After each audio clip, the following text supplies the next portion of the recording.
Right, how's it going, guys? Welcome back to another video. I didn't really have too much to do in terms of my plants today, so I'm just gonna do a bit of a seed update. I've got a few of my plants here on the windowsill as well, so I'll show those. I might do that first because it's probably going to be a bit more interesting to the wider audience, but then I'm gonna pot up my marigolds into a cell tray. So I'm gonna put them in there because they've only got one set of true leaves at the moment. Some of them are just starting to get their second set of true leaves, but at the moment they're at the right size to transplant because they're going to start out competing each other, and this is the point in which if you leave them too much longer they'll start to decline or not do as well as they could. But then transplanting them right now will give them the best chance they've got to be as good as they can be.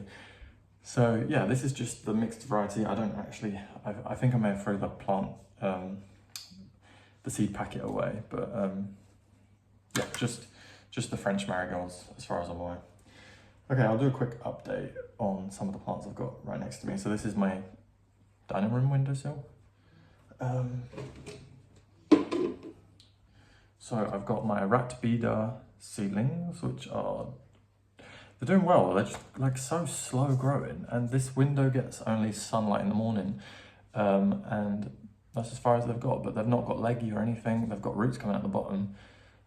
So yeah, I'm intrigued into that a bit because these were sown over a month ago, 12th of February, and they're only that big. Like some of them have only just started to get their first true leaf. Not that I'm complaining, but there we are.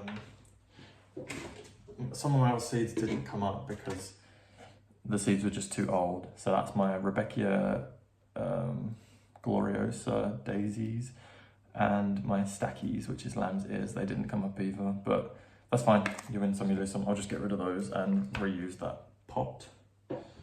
And then here I've got, in my little propagator, oh, these need watering. I have this. I didn't buy this, and was propagations from my propagation box. They're actually starting to get some yellowing on there. I think probably to do with the watering problems because I keep letting it dry out for too long. Monstera Peru, no, Adansonii. Monstera Adansonii. I have some Philodendron scandens cuttings. I think they're probably rooted by now. They root really quickly, philodendrons. So, but again, that's dry. And then I have some Scindapsus Enjoy, which are looking terrible, but they're cuttings also.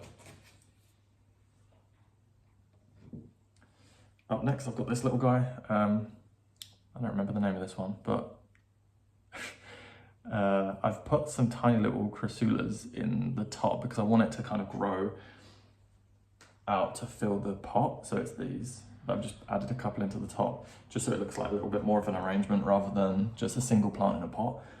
And I want to do that quite a lot this year with a lot of my plants, especially my outdoor plants. I want to do like top dressing with plants rather than just having one statement plant in there. I've got my Ripsalis Paradoxa, which is looking the same as it always has, not declining.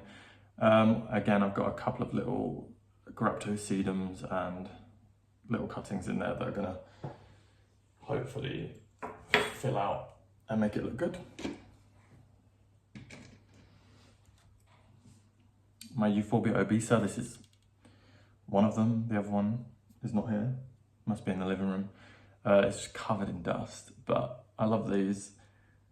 And honestly, I think if I saw them in the garden centre again, I'd buy another one. I have two at the moment. They're so dusty, but I just love them so much, and they're just so cute. Right. I've got here my Echeveria. This one, I don't know the name of. I know one of my friends has one of these as well, and I think she might have got rid of hers by now, but she'll know the name. So yeah, if you recognise this one, it's the one with the purple underside. Let me know what it's called because I don't know. And again, I've planted some of the little sedums in the bottom yeah, and this one I've had for years now, maybe coming up to 3 years, maybe. Let's get it back in there. I've got my Astrophytum here, which is doing really well. I'm so pleasantly surprised that it's still alive, because these are quite easy to kill according to all the research I did about it before I got it, or around the time that I got it, because my parents actually got me this one. Yeah, it's got a couple of marble companions and a mushroom, but I love that one, and I love it in that pot as well. It's just very much going to look good for a long time, as long as I can keep it alive. Okay, then I've got some of my sempervivums which I've kept indoors. I think that's grown since I got it. I've got 2 of these ones. I've kept them indoors only because we're having a really harsh winter, and I just didn't want to risk them dying outside, so I'm keeping them indoors. It also gives me opportunity to see whether they have any pests. I don't think they do, they're both pretty good. So that's just a variegated Sempervivum Saxon, it says. I don't know if that's the cultivar, but it probably is. And then I've got this Sempervivum here. This one just says mix, and it is definitely stretching towards the light a little bit, but this will go outside once the weather warms up a bit more. I know they are mostly hardy temperature wise, but I didn't want to risk it because my garden's very much not established yet. I don't have anywhere for them to go. And then I've got this one, which is beautiful. That just says mix as well, but the pink colour in there is so nice. There was another baby on there, but I took it off and I'm trying to propagate it in a different pot. Okay, that'll do for those. Now let's get on with what I was planning on doing. So for these, I'm just going to put them in multi-purpose compost. This is the mix from Homebase, and I think there's going to be mixed reviews. I think a lot of people probably won't like it, but I think it's really good.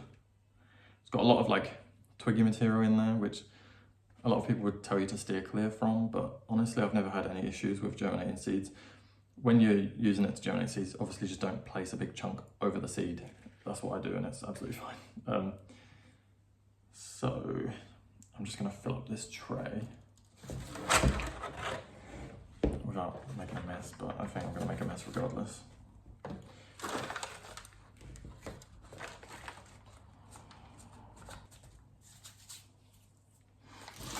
Right, okay, so I've just filled up the tray with all of the compost. I'm going to change the camera angle to try and get this so that you can actually see what I'm doing, otherwise it's going to be pretty pointless. Right, okay, I'm just going to gently tease them out. Ooh, there we go. Oh, that's why the bottom's like that. Okay, I did wonder why it was like that, but it makes it really easy to push the seedlings out. That makes sense. Okay, hopefully there's going to be enough for 1 per cell, but doesn't matter too much if I need to put 2 in 1 cell. Whoop. The roots are super long.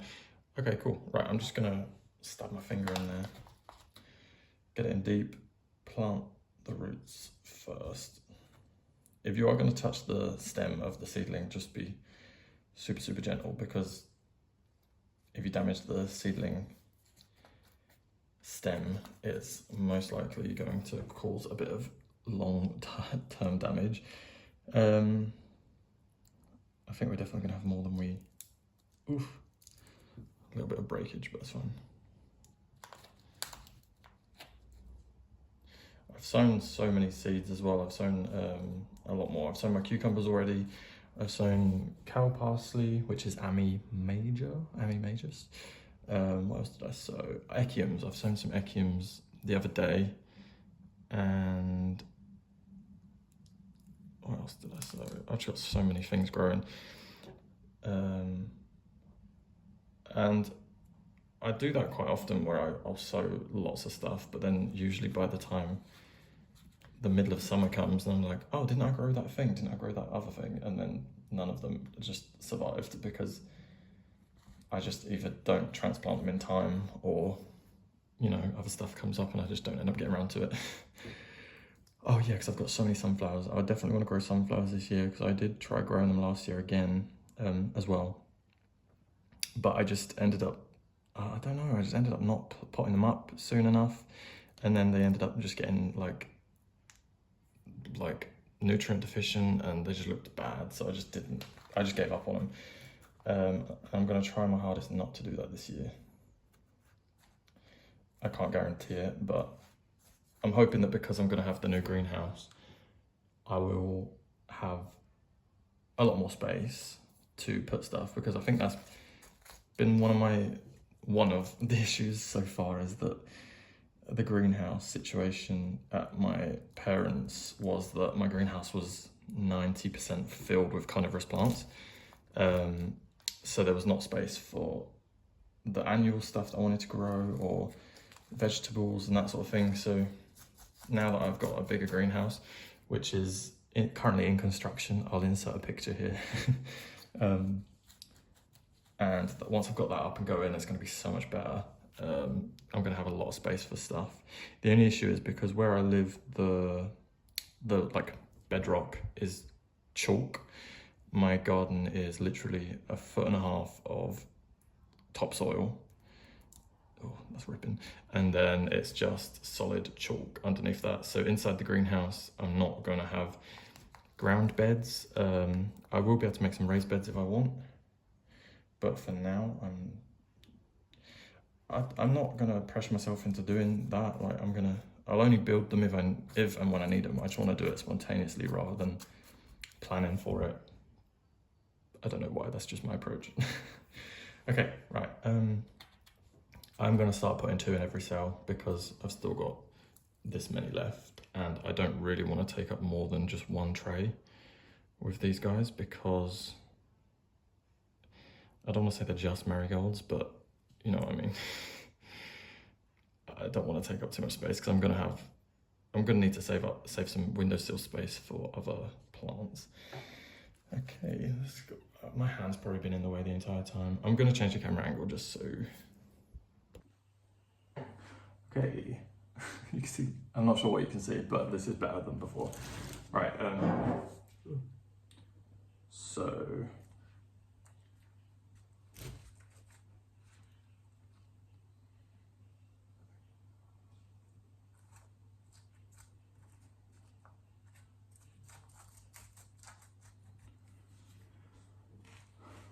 Oops, okay, right. I'm also growing tegettes or tegetes, which are like miniature marigolds. I'm gonna put 3 in this one. And they have such a nice smell, like the foliage as well has a really good smell. And they're growing pretty well so far. They were leggy a bit, but then I set up my grow light in the living room a couple of weeks ago, and they're starting to grow a bit more compact, and they're looking a lot more healthy. So that's hopefully gonna mean that my seedlings will be a lot healthier, and they're not gonna be all ruined by the time they can actually go outside. Yeah, because I'm planning on putting them all in my greenhouse once the greenhouse is up, but not so soon. I'm gonna wait until the weather's a bit warmer.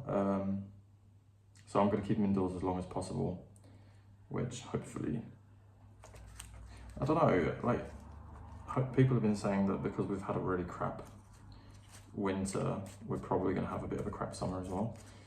But I'm choosing to ignore that. I just put my elbow in my tea. I've got a feeling we're going to have a really good summer, and I don't know why, but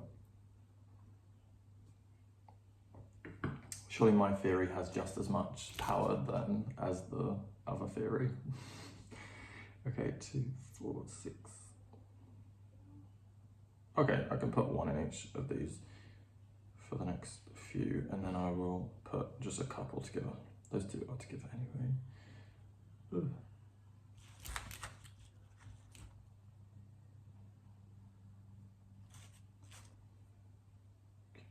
I'm so surprised that these haven't gone leggy though, because they've literally been in this windowsill, whereas some of my other seedlings, like my sweet peas, they have just shot up and got a bit leggy,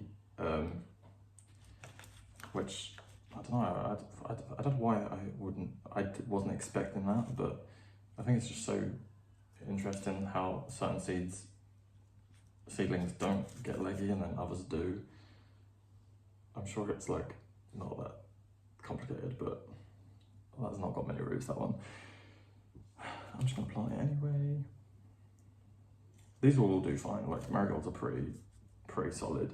The only issues I've ever had with marigolds in the past is that pigeons love to eat them. Like the wood pigeons will just sit there and just munch at them. That's the only problems I've ever had with them. So I mean, I'm not expecting that these are going to give me any trouble at all. Last one. There we go. And then all that other soil that was in there can just be spread around. Okay, that's those. What else did I buy? I bought some ranunculus tubers as well, like the tiny, they look like, not the flowers, but the tubers look like miniature dahlia tubers. I bought some of those online and they've not come yet, but I've never grown them before, so I'm looking forward to growing those. What else did I? I've also sown teasel as well. I may show the seedlings at the end of this, but they're in a corner of my living room that's like unpainted. I'll show them anyway. I'll just swallow my pride for a minute. Okay, cool, right. So got 1, 2, 3, 4, 5, 6, 7, 8, 9, 10, 11, 12, 13, 14, 15, 16, 17, 18, 19, 20, 21, 22, 23, 24, 25, 26. 26 in total. Not bad going.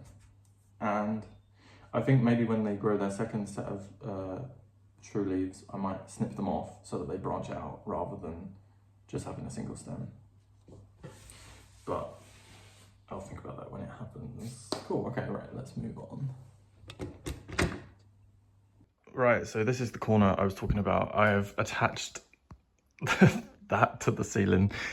Yeah, that was my Mars Hydro grow light, which I've had for a couple of years now. Here's the Tagetes or Tagetes. I've got some Coleus seedlings there, which are, so many of them have come up, which I was really excited about because I was not expecting that many to come up. Down there, what are those? Oh, Cineraria. I sowed those the other day and they're already coming up. I'm just gonna use those as like bedding fillers for for pots and stuff. Those are some Black-Eyed Susans. I need to remember the name of those. I don't remember it. My cucumbers I've sown and they're just starting to come up. I don't know if that's too early, but I've got the grow light, so I'm hoping that, you know, anything that is potentially too early, I can just keep it in here and, you know. Oh yeah, I sowed lobelia seeds the other day. My echiums are down there. I don't keep them like this all the time. I just put it like that because this was sat in water, so I just brought it up so that it can not be sat in water. Okay, what we got here? Teasel, I only sowed those the other day. Tomatoes, these were a little bit further away from the grow light and they're a little bit leggy. I mean, well, only that one is, but yeah, they're gonna do fine. And then obviously with the tomatoes that are leggy, you can just plant them deeper. No worries. Leeks, not many have come up, but I did sow again and there are more coming up. I can see them, but like, I don't know, I was really expecting them to just all shoot up. The nasturtiums are super tall and starting to grow their like secondary leaves and stuff. The sweet peas, look, as you can see, these are just, they were just kind of stretching for the light, so I've put them under here in hopes that they figure themselves out. Up here we've got some Stipa tenuissima. I watered those the other day from the top and they've just all sprawled out and laid down. Then this is Echinacea White Swan. They're all coming up really nicely. Then we've got some Alyssum is this half, and then some Verbena bonariensis is this half. They're all coming up really well. And then here's some of my bedding begonias, and they are starting to come up, but very, very slowly. So yeah, there's that. And just quickly, my Philodendron melanochrysum it sent out this new leaf a while ago, which has since died off. And before that leaf even opened, it sent out this huge leaf here, which is looking so much more promising and healthy. I think it's maybe going to be a similar size to this one, so it's not going to be as big as some of the older ones, but it's a very good start. And yeah, just a very quick look at some of my grow shelves. Got my giant Spathiphyllum some begonia griffins, Ceropegia. My philodendron varicosum is dealing a little bit. It had a tiny bit of a thrip outbreak. I think I wiped it down before I really saw anything settle in, but that damage there is typical thrip damage, and yeah, but it's growing. What else we got? Oh, my Hoya macrophylla variegata is doing really well. Oh wait, the stem's died. I take back 2 of those reallys. It's doing pretty well. There's some new leaves coming out there. Oh, why has that died? That's so annoying. This one has survived, but I accidentally knocked off this leaf here, which was tiny, and it was just coming out. And I've just noticed here that one of those leaves has been knocked off as well. So I need to stop touching it is what I need to do. But it's doing so well, I'm really happy with that. Oh, my little Cebu Blue is doing pretty good. He's starting to grow some, well, he's just starting to grow some. And yeah, this little new leaf is coming out. And I am gonna grow that up a moss pole similar to this one. And this is doing really well. I'm just filling the bottle every couple of days and then letting it soak down into it. It is in pon and it's doing really well. Okay, so I think I'm gonna leave it there for today. Thank you guys for watching, and I'll see you guys in my next video.